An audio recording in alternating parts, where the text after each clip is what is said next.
Exaucé Lungu TV.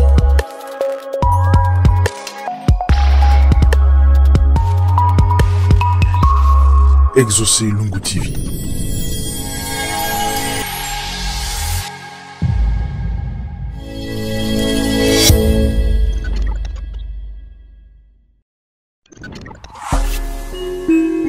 Exaucé Lungu TV. Bienvenue sur Exaucé Lungu TV, la chaîne 100% prophétique qui vous procure la vie en Jésus-Christ. Aujourd'hui, nous allons commencer un nouveau concept qui s'intitule « Sur les chemins de Maïs ». C'est quelque chose de glorieux. Qu'est-ce qui s'est passé réellement sur les chemins de Maïs? Ça, je vous laisse découvrir. Le troisième jour après la mort de Jésus. Deux disciples faisaient route vers un village appelé Emmaüs, et ils parlaient entre eux de tout ce qui s'était passé. Or, tandis qu'ils s'entretenaient et s'interrogeaient, Jésus lui-même s'approcha, et il marchait avec eux. Mais leurs yeux étaient empêchés de le reconnaître. Jésus leur dit, « De quoi discutez-vous en marchant ?» Alors, ils s'arrêtèrent, tout tristes. L'un des deux, nommé Cléopas, lui répondit, « Tu es bien le seul étranger résidant à Jérusalem qui ignore les événements de ces jours-ci. » Il leur dit, « Quels événements ?» Ils lui répondirent, « Ce qui est arrivé à Jésus de Nazareth, cet homme qui était un prophète puissant par ses actes et ses paroles devant Dieu et devant tout le peuple, comment les grands prêtres et nos chefs l'ont livré, ils l'ont fait condamner à mort et ils l'ont crucifié. » Il leur dit alors, « Esprit sans intelligence. Comme votre cœur est lent à croire tout ce que les prophètes ont dit. Ne fallait-il pas que le Christ souffrit cela pour entrer dans sa gloire ?» Quand ils approchèrent du village où ils se rendaient, Jésus fit semblant d'aller plus loin. Mais ils s'efforcèrent de le retenir, « Reste avec nous, car le soir approche et déjà le jour baisse. » Il entra donc pour rester avec eux. Quand il fut à table avec eux, ayant pris le pain, il prononça la bénédiction et, l'ayant rompu, il le leur donna. Alors leurs yeux s'ouvrirent, et ils le reconnurent, mais il disparut à leur regard. Ils se dirent l'un à l'autre, « Notre cœur n'était-il pas brûlant en nous, tandis qu'il nous parlait sur la route et nous ouvrait les Écritures ?» À l'instant même, ils se levèrent et retournèrent à Jérusalem. Exaucé Lungu TV. Je ne suis pas seule dans le plateau, si vous avez remarqué, je suis entourée de beaucoup de gens. Des gens qui m'entourent, précisément, c'est des disciples. Comme vous le savez très bien, et sur les chemins de Maïs, les disciples s'est posé des questions. De nos jours, beaucoup de gens se posent des questions. Qu'est-ce qui m'arrive? Pourquoi telle chose? Pourquoi telle chose? Mais la Bible nous dit la réponse se trouve en Jésus-Christ, dans la parole. Ensemble avec vous, nous allons écouter, nous allons parler sur base de ce que nous avons entendu et de ce qu'on nous a prêché, et ça va édifier beaucoup de gens. Je commence par dire bonjour tout le monde. Bonjour, bonjour. Bonjour, on est là. J'espère que vous allez bien. Bonjour, ça va très bien. Alors, ça commence bien. J'ai pris une prédication de l'évêque Exaucé, que je salue en passant. Bonjour évêque, là où vous êtes, avec sa chère, charmante épouse, le pasteur Mariam. Le thème, c'était « Pourquoi vous vous posez tant de questions ?» Quand j'ai vu ces thèmes-là, j'ai dit, le prophète, il était vraiment rentré dans nos têtes et ça colle vraiment bien avec notre concept. Il y avait 3 séries qui parlaient de l'enlèvement, mais ce qui m'a étonné, au lieu de mettre carrément le thème « L'enlèvement », il a mis « Pourquoi vous vous posez tant de questions ?» Et ça m'avait vraiment ticté. Je me suis dit, je vais vraiment écouter cette prédication pour comprendre qu'est-ce qu'il voulait dire par là. Chaque personne va expliquer, chaque personne va mettre son commentaire selon ce qu'il avait compris de la prédication, parce que souvent, nous-mêmes, on se fait faire des idées. Quelqu'un avait mis un commentaire, il a dit, je pense que nous sommes déjà au temps de la fin, peut-être Jésus était déjà venu, l'enlèvement est déjà passé, nous, on ne sait pas, on est resté en enfer. Donc, c'est vraiment des questions que les gens se posent. Ces genres de questions, beaucoup de gens ont ça dans leur tête. Alors, l'introduction de prophète, j'aime bien comment il introduit ces thématiques. Et le thème, et l'introduction, des fois, je te pose des questions, tu te dis, mais est-ce qu'il parle réellement de ces thèmes-là? Ou je ne sais pas si c'est moi-même qui ai remarqué ça, ou vous aussi, vous avez déjà remarqué ça. Oui, tout à fait. C'est comme un voyage, en fait. On commence, on ne sait pas où on part. Des fois, même, je vais regarder l'affiche. Oh, il a oublié de quoi on était censé parler ou qu'est-ce qui se passe. Et au fur et à mesure, c'est un voyage. Ouais, effectivement. Je vis, il était en train de parler du temps de la fin, mais il a commencé par Matthieu 24. J'ai dit, mais c'est le Nouveau Testament. En général, quand on parle de temps de la fin, on parle toujours de l'Apocalypse. Mais lui, il a vraiment parlé de Matthieu 24. Ça m'a ticté. J'ai dit, bon, je vais encore écouter plus pour comprendre. Et je ne sais pas si vous avez compris quelque chose sur son introduction. Oui, bien sûr. Merci Ornella. J'aimerais déjà remercier notre Père l'évêque pour la beauté, l'architecture de ce message. La chose qui m'attire même dans ce message, il donne un portrait de tous les chrétiens. Parce que Matthieu 24 est, je dirais même, l'horloge de l'Église. Exactement. Parce que dans Matthieu 24, Jésus est au soir de sa mission. Il explique clairement les événements du temps de la fin. À savoir que je suis à l'école théologique de mon père. Les théologiens se mettent d'accord que ça a duré presque 6 à 7 heures. Ce discours-là. Et durant ce discours, le Seigneur expose, il dépeint la suite des événements qui viendront. L'évêque disait, Jésus explique aux chrétiens de son temps qu'est-ce qui va arriver au temps de la fin. Comme tu le disais tantôt, qu'on est déjà au temps de la fin, ça serait une grosse erreur. Parce que le Seigneur a donné une suite systématique lorsqu'on suit ce message. Qu'est-ce qui va arriver? Les guerres, la famine, les tribulations, le manque d'amour. Il a donné l'aperçu et par cet aperçu, on peut voir clairement où était l'Église, où est l'Église, où va l'Église. Voilà, ça c'est le petit creux de ma pensée. Merci. Je vais dire merci à papa pour ce thème, parce que quand j'ai vu le thème, pourquoi vous vous posez tant de questions? Je me suis dit, ah oui, peut-être qu'il va nous dire, vous vous posez des questions sur pourquoi je n'ai pas de travail, Exactement. pourquoi je n'ai pas de mariage, pourquoi mes enfants sont têtus. C'est vraiment ça que j'ai pensé. Oui, oui. Je n'ai jamais pensé qu'on allait parler de l'enlèvement, ni des temps de la fin. Sincèrement dit, et quand il a commencé à appeler Matthieu 24, c'est là que je me suis dit, ah, il va nous parler peut-être du temps de la fin. Les questions qu'on se pose par rapport à tout ce qui se passe par rapport au temps de la fin. Parce que pour moi, le temps de la fin, c'est tellement vague que voilà. Oui, merci beaucoup. On est là. Alors moi, je me rappelle de ça comme si c'était hier. Je me rappelle, c'était un séminaire de 3 jours, en tout cas, où il a prêché. Très édifiant. Il a dépeint un peu les réalités du temps de la fin, comme le pasteur Eric est en train de le dire, avec Matthieu chapitre 24. Pourquoi on se pose tant de questions? Dans un temps dans lequel il y a des guerres, on entend des guerres par-ci, par-là. À un certain moment d'ailleurs, comme tu es en train de le dire, les gens se disaient que c'est la fin du monde parce que voilà, il y a telle nation qui s'est levée contre une autre nation, il y a des guerres, etc. Et voir l'ossature avec laquelle il a présenté le message, les temps de la fin, je crois que c'était vraiment un éclaircissement assez grand. On va essayer de mettre un extrait, là où il parlait vraiment de guerre. Comme ça, on va essayer un peu d'écouter et de parler. Lorsque When je parlais tout à l'heure I spoke earlier des guerres, about wars, vous devez comprendre une chose. you need to understand Les guerres that n'ont wars pas commencé did not start aujourd'hui. today. C'est d'abord un conflit entre une personne It's a conflict between a person et une autre personne. and another person. Genèse chapitre 3, Genesis le 3, verset 15. verse Il y aura 15. l'inimitié There will be enmity entre ta postérité between your et seed celle du diable. and the seed of the devil. Les conflits de Jacob et Isaïe The conflict of Jacob engendrent and les Esau conflits des Amalécites et Israël. birthed the conflict between the Amalecites and Israel. Les problèmes d'Abraham et Lot The issue between Abraham and Lot va plus loin, goes beyond, où vous allez remarquer que where you will see dans Nombre 25, that in Numbers 25, Israël est arrivé chez des Moabites. Israel got to the Moabites. Nombre 22, Numbers 22, 23, 24. 23, 24. On appelle Balaam pour les maudire Balaam was called to curse chez le them roi de Moab. by the king of Moab. Lorsqu'on avance, Now as we go Israël veut further, prendre la terre de Canaan. Israel wants to take Canaan. Il faut batailler. They need to fight. Au temps des juges, In the days of the judges, à chaque fois qu'Israël s'affaiblissait, anytime that Israel weakened, venait la guerre. war came. Lorsqu'on arrive As we get au temps de David, to the days of le David, Philistin s'élève the Philistines contre arose Israël against pour lui faire Israel la guerre, to wage afin de war, prendre des choses qui lui appartiennent. things that belong to them. Nous avons tous suivi ces parties-là où il est en train vraiment de parler de l'origine des guerres. Qu'est-ce que vous en pensez? L'évêque exaucé, lorsque vous l'écoutez, il faut faire plus attention à ce qu'il dit. Pourquoi? Parce que dans ses messages, il fait plus des exposés.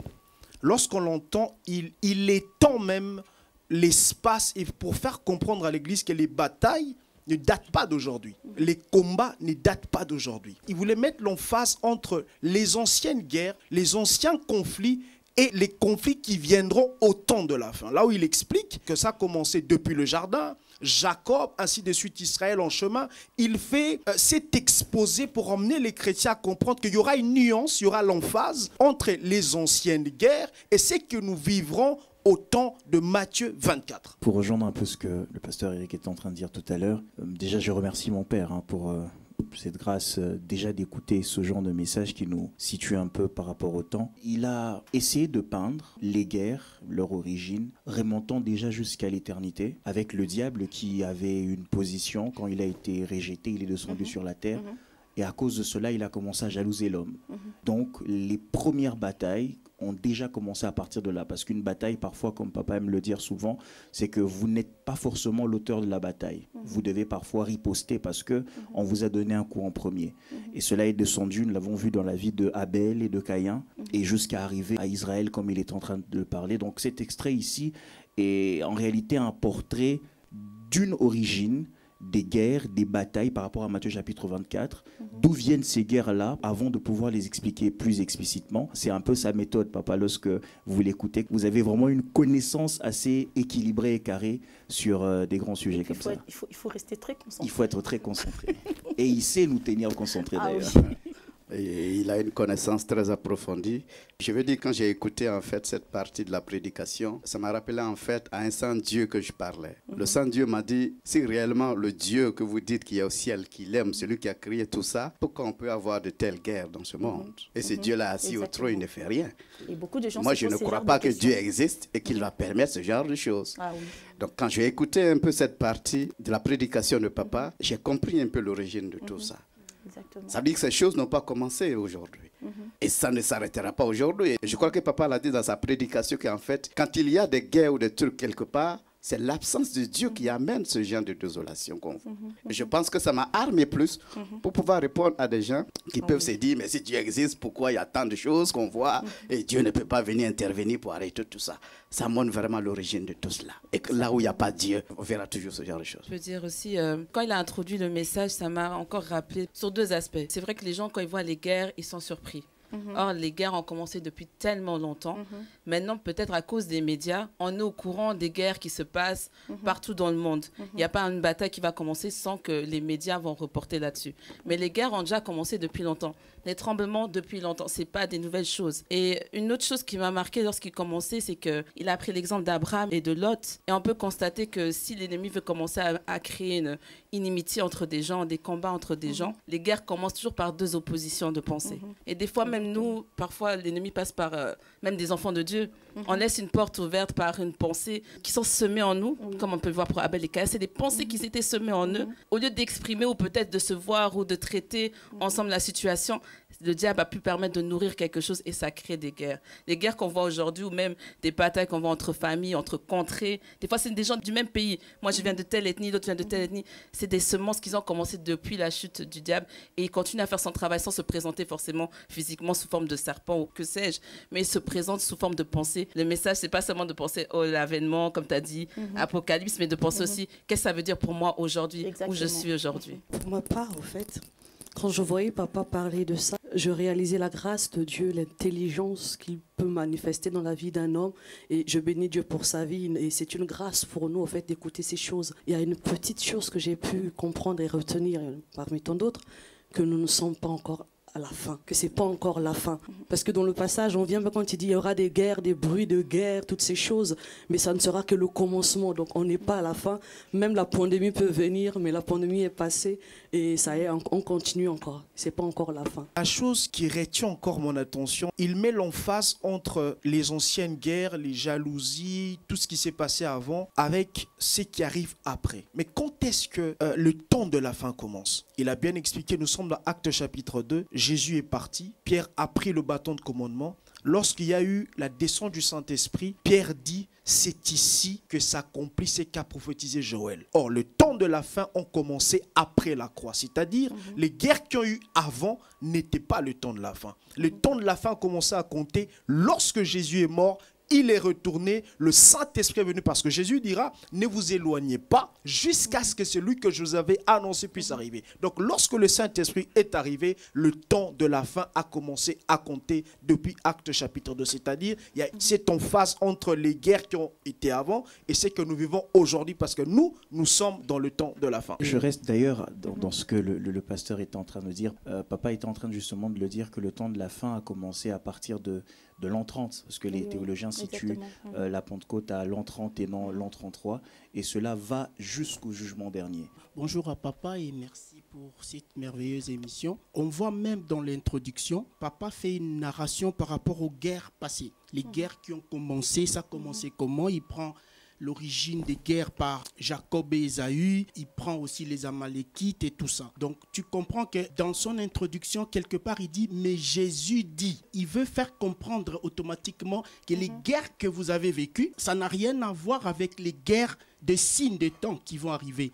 Comme dit le pasteur, il dit maintenant c'est ici, voilà que Pierre dit. Donc là on comprend exactement dans quel temps on est maintenant. Exactement. Donc les guerres qui ont précédé, ça n'avait rien à voir des signes des temps.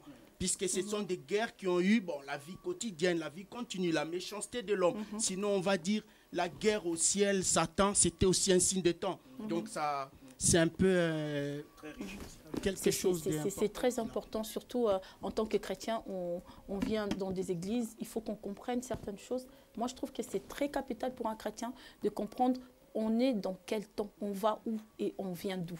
Et ça, c'est vraiment très capital pour nous les chrétiens, pour notre marche. Donc, si vous voulez suivre ces prédications, on vous mettra le lien de prédication et vous pouvez écouter. Et je vous conseille même de les écouter. C'était une partie aussi que j'avais vraiment aimée quand il parlait de l'iniquité, du péché. Et ça, c'est des choses, je trouve ça vraiment très, très important pour nous les chrétiens de savoir. 2 Thessaloniciens 2:7. Second La Bible Thessalonians déclare 2, le mystère d'iniquité the mystery of lawlessness agit déjà. is already at work. Le mystère d'iniquité. The mystery of L'iniquité lawlessness du grec adikia from the Greek adikia veut dire means lorsque le mal atteint son comble. when the evil reaches the highest extent. L'iniquité diffère du péché. Iniquity differs Le from péché, c'est sin. un acte que tu poses. The sin is an action Et that you l'iniquité, do. c'est un caractère. But iniquity is a C'est une character, habitude. a habit Qui, en réalité, qui a commencé par le diable, that started from the devil, qui s'est perpétué that is perpetuated dans l'homme né à Adam. in a man born C'est in pour cela que Adam. le Christ était venu pour sauver l'homme de l'iniquité, Therefore, Christ came to save us from de la mentalité du péché. the mindset of Donc, sin. sous la grâce, So under même quand tu grace, pêches, even when you il ne faut pas que sin, tu pêches par iniquité. do not sin by iniquity. C'est que Dieu veut voir en toi What God wants to see que in tu you pêches par acte. is that you sin through Parce que action. quand tu pêches par iniquité, For as you do ton through péché iniquity, sera pardonné. your sin will be Mais l'iniquité, forgiven. c'est un caractère qui va t'amener à pécher encore demain. But iniquity is a character that will lead you to sin tomorrow. J'avais beaucoup aimé quand il parlait de ça. Moi, personnellement, je me suis dit, déjà, cette différence-là, je ne savais pas. C'était vraiment quelque chose que moi, personnellement, j'ai vraiment appris parce que je ne savais même pas que quand il parlait de l'iniquité et du péché, cette différence, c'est vraiment quelque chose que moi, j'avais appris. Je vais vraiment demander au peuple de Dieu qui nous suivent. Et souvent, nous partons dans des églises, nous sommes là souvent en train de critiquer des hommes de Dieu. Mais Dieu a des gens qu'il a envoyés. Il a mis la parole en eux. Il faut vraiment qu'on puisse l'écouter. Je vous demande vraiment d'écouter ces genres de prédications. C'est très enrichi et ça vous ramène très loin et ça vous permet d'avancer même dans votre marche chrétienne. L'iniquité, justement. Au fait, ici, par exemple, papa ne pousse pas aux gens d'aller pécher. Parce que c'est lui qui l'écoute, peut tergiverser le sens de sa pensée. Il est bien clair dans ce qu'il dit. L'apôtre Paul dit, nous branchons tantôt d'une manière, tantôt d'une autre.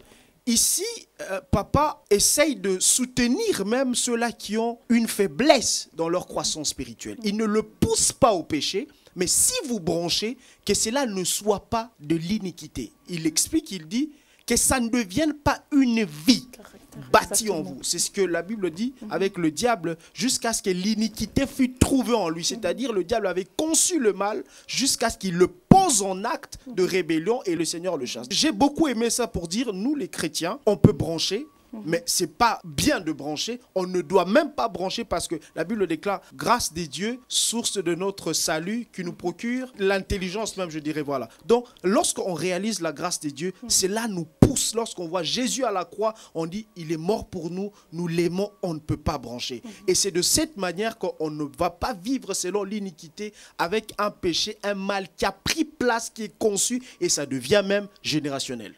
Sincèrement dit, cette différence qu'il a faite entre le péché et l'iniquité, je n'avais pas cette profondeur de la différence. Exactement. Parce que pour moi, quand on parlait d'iniquité, c'était ce que je dirais, le péché générationnel qui vient de nos Adam et Ève. Mais quand il a expliqué que l'iniquité, c'est un caractère, c'est une mentalité qui t'amène dans le péché, j'ai compris que c'est quelqu'un qui fait de ça une vie. Donc, pour lui, ce n'est pas un problème. Le fait de pécher, c'est une vie pour lui. Pour lui, c'est tout à fait normal. Exactement. Et quand il a expliqué ça, j'ai vraiment compris, j'ai aimé. J'ai compris une grande différence entre le péché et l'iniquité. Sincèrement, cette pensée, la revoir encore aujourd'hui. David dit, je suis né dans le péché et ma mère m'a conçu dans l'iniquité. Le péché, c'est son père et sa mère posent l'acte, mais cet acte-là a été normalisé par le roi.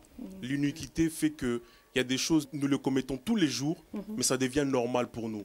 Des fois, le chrétien a même tendance à se dire, je demanderai pardon à Dieu et demain, je passerai à autre chose. Mais 2 jours après, il retombe encore dans la même chose. Il se dit, je veux demander pardon à Dieu. Il peut t'arriver, tu trébuches. Ça doit te ramener, comme papa dit, à la métanoïa, à se dire, je ne retombe plus dans cette chose-là, je passe à autre chose. Exactement. Et c'est pour ça qu'il est en train de pointiller, que ça ne devienne pas normal pour toi, ce que tu fais en mal. Réponds-toi, regarde à Dieu. Je bénis encore Dieu pour la vie de notre Père. Exactement. Je rejoins aussi ce que le pasteur était en train de dire. C'est très important de souligner que l'homme qui est en train de parler de la différence entre l'iniquité et le péché, c'est quelqu'un qui marche dans la sanctification depuis plusieurs années. Donc ce n'est pas un appel ou un encouragement à pécher ou à vivre dans l'immoralité, mais c'est plutôt une aide, une main tendue à quelqu'un qui culpabilise, à quelqu'un qui est accablé par ses fautes, par ses erreurs, de savoir que tu peux faire une faute et sortir de là, mais ne pas garder cela comme une mentalité et le répéter, le faire devenir une légèreté, quoi. Exactement, c'était vraiment merveilleux. Il y a une partie encore où j'avais aimé, il parlait de montagne. La montagne est un lieu. La montagne est une montagne. La montagne est une sphère de domination. Donc il arrivera un temps où le Christ, la véritable montagne, se placera dans son église pour que maintenant cette montagne soit fondée au sommet. Est-ce qu'on est déjà au sommet? Are we at the summit? Pour que nous soyons au sommet, for us to be so, il faut qu'il y ait des présidents chrétiens, we need to have Christians, des premiers ministres chrétiens, president and ministers, et dans les entreprises de la maçonnerie, in the building, sanitaire et chauffage, in the sanitaries, dans le monde s'il y en a 1000, if there are thousands of them, 700 appartiennent aux chrétiens, 700 need to belong to Christians. Quand j'ai écouté, j'ai dit mais c'est compliqué de nos jours pour qu'on puisse arriver là, surtout pour nous les chrétiens. J'étais choquée, j'ai dit, souvent quand on regarde tout ce qui est dans ce monde, c'est les païens qui le font. Et c'est les païens qui ont créé, c'est les païens, on donne toujours gloire à eux. Et nous les chrétiens, est-ce que ce temps vraiment va arriver? Il y a une petite culture qui s'est créée où on va se focaliser sur ma propre vie, ma propre évolution. Oh, j'ai une nouvelle voiture. Oh, j'ai acheté ma maison. Or, Dieu nous attend à devenir des montagnes. C'est plus qu'une voiture, parce qu'un païen peut s'acheter la voiture. On nous attend dans la présidence, où il donnait même l'exemple dans ce message où il disait qu'à l'époque, on regardait vers Israël, on regardait vers les prophètes. Les rois avaient leurs prophètes, c'était leurs conseillers. Donc à côté d'un roi, il y avait un prophète. Mais de nos jours, si on voit même un homme de Dieu s'approcher d'un roi, on va dire, oh, c'est l'occultisme. Alors que c'est là où Dieu nous attend. Nous-mêmes, on doit déjà shifter dans notre mentalité à penser qu'on doit devenir une montagne. Mais d'un autre côté, ça nous révèle aussi, c'est que papa disait, c'est que si on voit un serviteur de Dieu près d'un politicien, mais je dois prier pour lui parce que c'est ce qui va contribuer à ce qu'on puisse devenir une montagne. Il y a un besoin de changement de mentalité pour qu'on puisse y arriver. Ça ne sera pas facile, peut-être ça ne sera pas fait, il ne faut pas s'attendre à ce que ça fait demain. De la raison pour laquelle j'aimais que papa précise, Jésus ne reviendra pas demain. Parce qu'on n'a pas encore répondu à notre mission, à nous, de devenir la montagne. C'est vrai qu'on a un problème de mentalité. À l'époque, on disait qu'un chrétien ne pouvait pas rentrer dans la politique parce que la politique, c'est le chose de ce monde, c'est mystique, donc c'est pas pour le monde chrétien. Et c'est là que tu te rends compte qu'en tant que chrétien, il y a vraiment un travail de mentalité à faire. La parole doit prendre place dans nous. On attend à ce que l'Église devienne une montagne au-dessus de la montagne. Et comme je pense qu'il va l'expliquer un peu plus tard, qu'on attend à ce qu'on puisse avoir des chrétiens qui sont présidents, des chrétiens qui sont des députés, des chrétiens qui sont dans le business, des chrétiens qui contrôlent tout le monde. Mais on est loin encore aujourd'hui de cet état de fait-là. Ça veut dire que quand on regarde tout ça, le temps de la fin, on est au début. Parce qu'il y a encore du travail à faire. On doit encore shifter nos mentalités pour devenir véritablement cette montagne que Dieu attend au-dessus des montagnes. Et une fois qu'on aura atteint ça, je pense que Dieu va dire qu'il peut venir. Mais une chose est sûre, c'est Dieu qui l'a dit, il va le faire. Ça va s'arriver avant qu'il ne vienne. Donc on est conscient que ça va arriver, mais il y a un travail de mentalité, changement de mentalité à faire.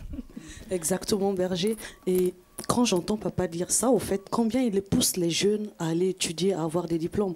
Parce que là, parmi ces montagnes, quand on voit les finances, par exemple, que ce soit la médecine et tout, mais pour les gens qui ne sont pas partis à l'école, qui n'ont pas de diplôme, pour que les chrétiens puissent atteindre cette montagne, ça va être compliqué. Donc les mentalités doivent changer, mais quand on devient chrétien, ça ne veut pas dire que les rêves, on doit tout stopper, parce qu'on vient à l'église, on est chrétien, mais Dieu veut qu'on puisse exceller, au fait.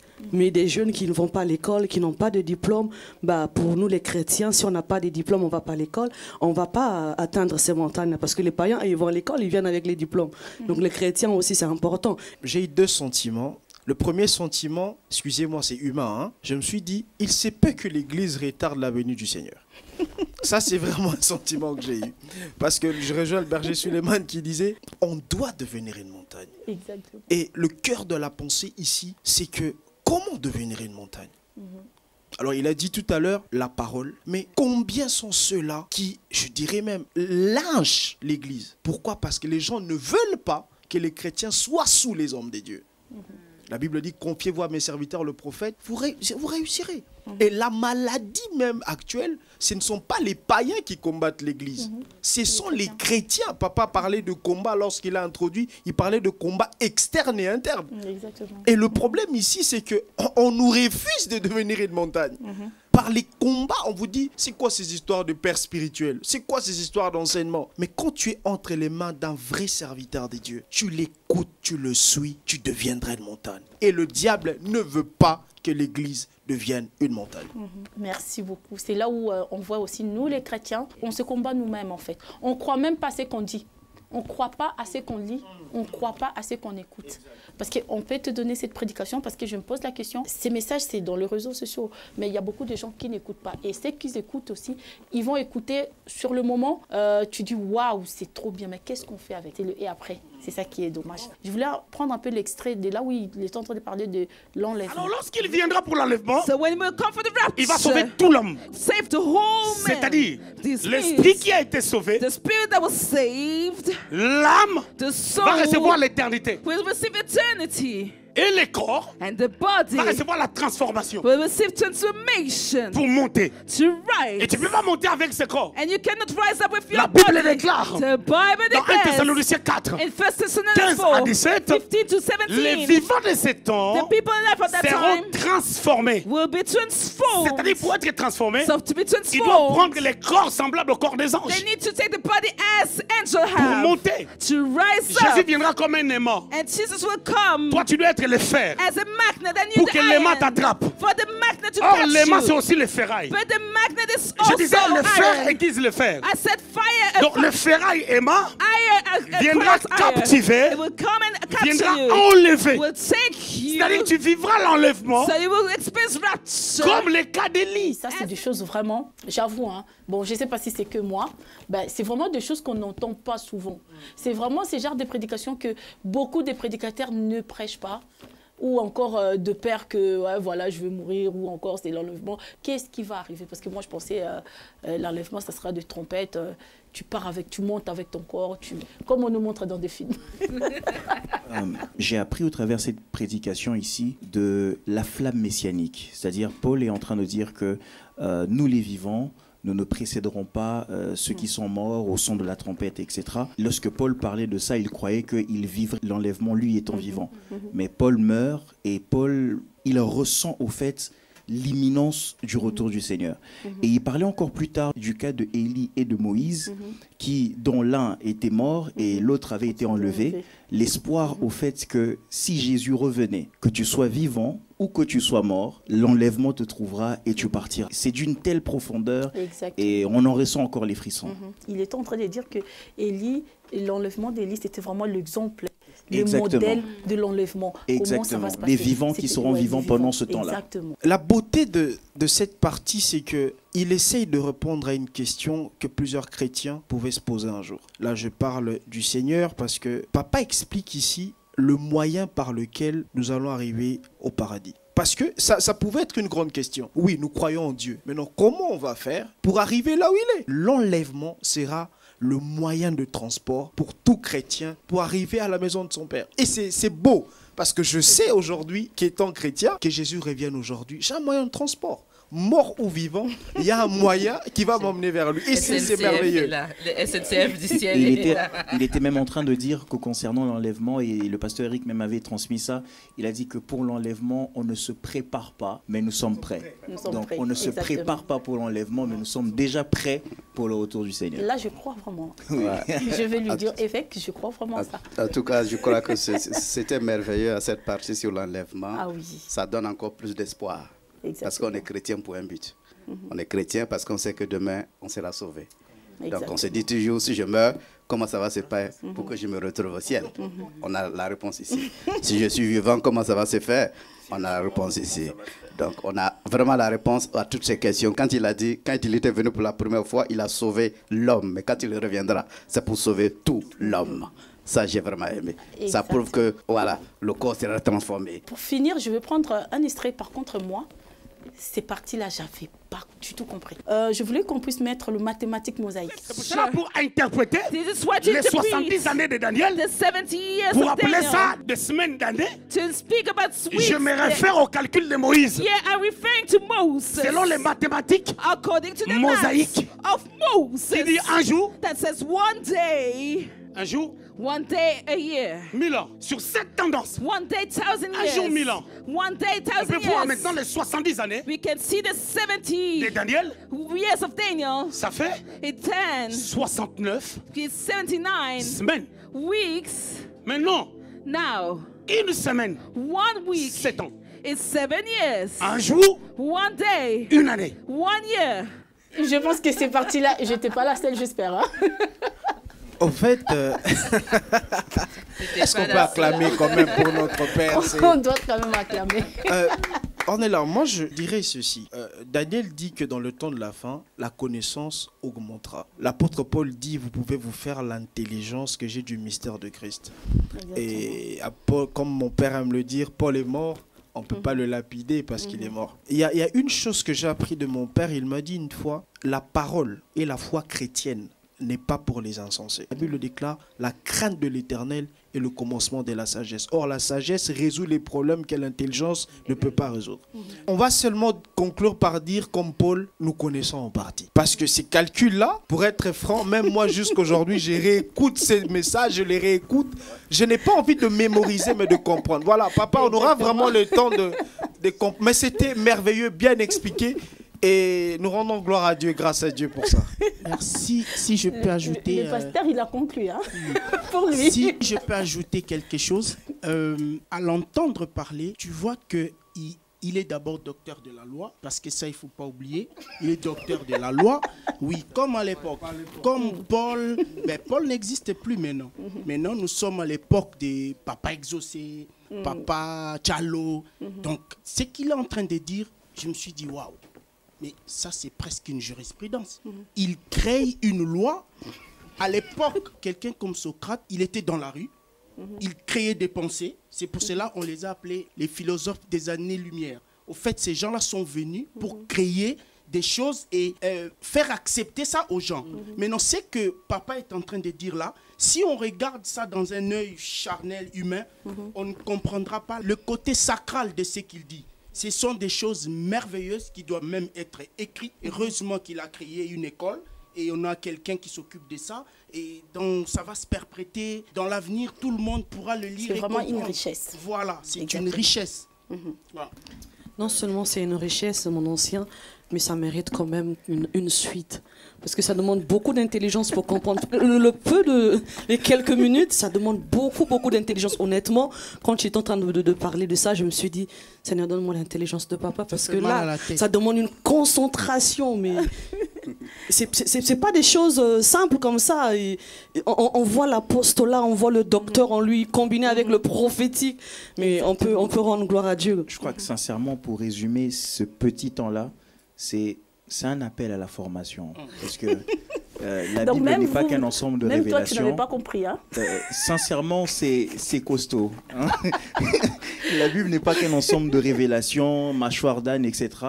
Et quand on écoute papa, on a envie d'apprendre. Nous, les enfants de Dieu, quand nous arrivons dans des églises, c'est plus... On doit écouter ces genres de prédications. On doit écouter ces gens-là que Dieu a mis avec une intelligence extrême, une connaissance où il arrive même à décrire comment ça va se passer, comment l'enlèvement va se dérouler. Et ça, c'est extraordinaire. Et je bénis Dieu pour ça. Et si vous voulez écouter ces messages, je vous mets le lien de la vidéo et vous pouvez suivre. Et merci de nous avoir suivis sur notre émission sur les chemins de Maïs. Et nous étions avec nos disciples sur les chemins de Maïs. Nous avons appris, nos yeux étaient fermés. Et là, nos yeux sont ouverts grâce à la parole. Et Et je vous invite aussi avec nous. Et si vous avez aussi des yeux fermés, venez, abonnez-vous sur Exaucez Lungu TV et venez écouter sur les chemins de Maïs et vos yeux seront ouverts. Que Dieu vous bénisse abondamment. Exaucez Lungu TV.